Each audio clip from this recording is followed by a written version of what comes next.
আসসালামু আলাইকুম। আশা করি সবাই ভালো আছো। আজকে আমরা ঢাকা বোর্ড ২০২৪ ইংলিশ ফার্স্ট পার্টের প্রশ্নটা সমাধান করব। আচ্ছা, এই প্যাসেজটা অবশ্যই আমাদের পড়া আছে। এখন আমরা ১ নংটা সলভ করব। ১ নংয়ে কি বলছে দেখো, the internet technology has a dash large number of website two facilities social relation among people around the world. Internet প্রযুক্তি বিশ্বজুড়ে মানুষের মধ্যে সামাজিক সম্পর্কের সুবিধার্থে প্রচুর সংখ্যক ওয়েবসাইট ড্যাশ করেছে। এখানে দেখো লেখা আছে ডিফাইন্ড অর্থাৎ সংজ্ঞায়িত, ডিস্ট্রয়েড মানে ধ্বংস, হ্যাঁ প্রাপ্ত, রিজাইন্ড অর্থ পুনরুদ্ধার করা এবং ডিজাইন্ড অর্থ পরিকল্পনা করা। এখানে কি হবে? ৪ নাম্বারটা হবে ডিজাইন্ড, পরিকল্পনা। কি হবে? পরি কি কল্পনা। এখানে বোঝানো হয়েছে, বাংলাটা যদি একটু ভালো করে পড়ো তাহলে বুঝতে পারবো। The internet technology has dash a large number, অর্থাৎ ইন্টারনেট টেকনোলজি পরিকল্পনা করছে লার্জ নাম্বার অফ ওয়েবসাইট, অর্থাৎ অনেক ধরনের অনেক অনেক ওয়েবসাইট তৈরি করেছে টু ফ্যাসিলিটেট সোশ্যাল রিলেশন, অর্থাৎ সামাজিক একটা সম্পর্ক তৈরি করার জন্য, among people around the world, অথবা অর্থাৎ ইন্টারনেট প্রযুক্তি বিশ্বজুড়ে মানুষের মধ্যে সামাজিক সম্পর্কের সুবিধার্থে প্রচুর সংখ্যক ওয়েবসাইট তৈরি করেছে। কথা বুঝাতে পারছি? আচ্ছা, তারপর বলছে the term social networks refers to, social network শব্দটি কে কি বোঝানো হচ্ছে?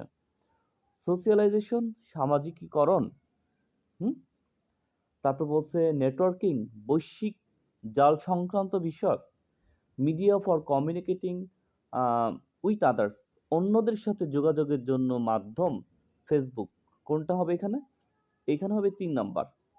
কি? অন্যদের সাথে যোগাযোগের মাধ্যম, সোশ্যাল নেটওয়ার্ক। যে জিনিসটা বোঝানো হয়েছে সোশ্যাল নেটওয়ার্ক শব্দ দুইটির দ্বারা যা বোঝানো হয়েছে সেটা হলো মিডিয়া, মাধ্যম ফর কমিউনিকেটিং, অর্থাৎ যোগাযোগের মাধ্যম উইথ আদার্স অন্যদের সাথে। C number, in the text the world the sorry in the text the word, মানে এই যে প্যাসেজটা আছে এই পাঠ্য প্যাসেজের মধ্যে ফ্রিকোয়েন্টলি স্ট্যান্ডস ফর, অর্থাৎ ফ্রিকোয়েন্টলি দ্বারা কি বোঝানো হয়েছে? আচ্ছা, ফ্রিকোয়েন্টলি অর্থ কি? বারবার বোঝাচ্ছে। কি বোঝাচ্ছে? বারবার বোঝানো হচ্ছে। তাহলে এখানে কি আছে?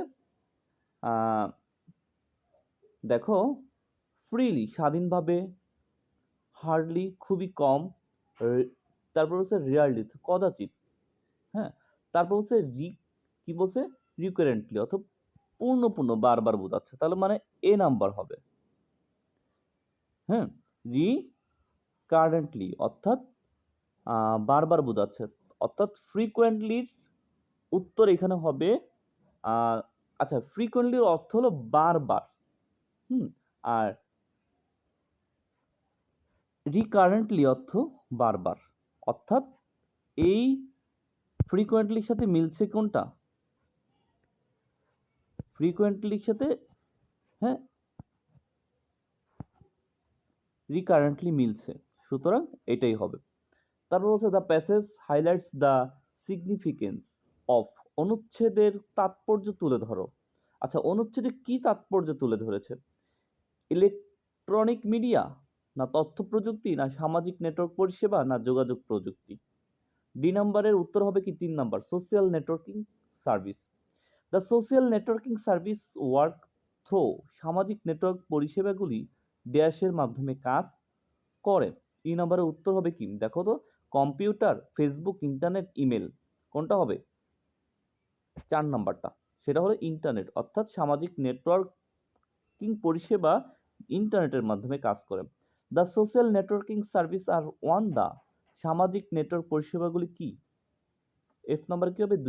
দ্বিতীয়টা রাইজ বৃদ্ধি। দেখো, social networking service are not sorry are on the rise বৃদ্ধি পাচ্ছে, অর্থাৎ সামাজিক নেটওয়ার্কিং পরিষেবাগুলি দিন দিন বৃদ্ধি পাচ্ছে। এফ নাম্বারটা দ্য সোশ্যাল, হ্যাঁ, তারপর বলছে there is also assurance of protection on using social network, সামাজিক নেটওয়ার্ক ব্যবহারে সুরক্ষার নিশ্চয়তা রয়েছে। কমিউনিটি, যৌথ অধিকার, তারপর হচ্ছে মেজারমেন্ট, ওজন, তারপরে প্রাইভেসি, গোপনীয়তা, সোসাইটি, সমাজ। কোনটা হবে? প্রাইভেসি। কি হবে? প্রাইভেসি হবে। কি বলছে? সামাজিক নেটওয়ার্ক ব্যবহারে গোপনীয়তা সুরক্ষা নিশ্চয়তা রয়েছে। অ্যাসুরেন্স মানে কি? হ্যাঁ, অ্যাসুরেন্স অর্থ নিশ্চয়তা বোঝাচ্ছে। প্রোটেকশন মানে কি? সুরক্ষা বোঝাচ্ছে। আচ্ছা,